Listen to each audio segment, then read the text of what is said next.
Sir एक तो मैं बोला स्पेशल कैटेगरी स्टेटस उड़ीसा का मिलना चाहिए, वे डिजर्व इट। बहुत सारे साइक्लोन से होते हैं। दूसरा पोलावरम डैम ये बनेगा तो मेरे मालकानगिरी की जिले के 162 गांव सबमर्ज होंगे, हजारों एकड़ के लैंड सबमर्ज होगा। कोई पब्लिक हियरिंग नहीं हुआ, ये दादागिरी नहीं चलेगा सर। आंध्रा को बिहार को आप दो पैसा, उड़ीसा पे अन्याय नहीं होना चाहिए।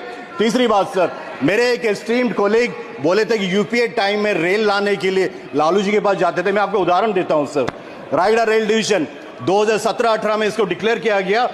15-20 क्वेश्चन यहां पूछ चुके हैं, मंत्री जी से बात करें, अभी तक कुछ नहीं है। अभी बोल रहे 70 करोड़ का आवंटन है। मैं रिक्वेस्ट कर रायगढ़ रेल डिवीजन हो, गुणपुर तेरे रेल लाइन सर, 15 क्वेश्चन, 15-10-0-377 कुछ नहीं होता सर। कभी बोलते हैं राज्य सरकार पैसा देगा, कभी बोलते हैं केंद्र सरकार देगा, ये ऐसे ही चलते आ रहा है। केंद्र विद्यालय जयपुर 20 बार उठा चुका सर पिछले सदन में। यह अन्याय हो रही है उड़ीसा के लिए, भाजपा की सरकार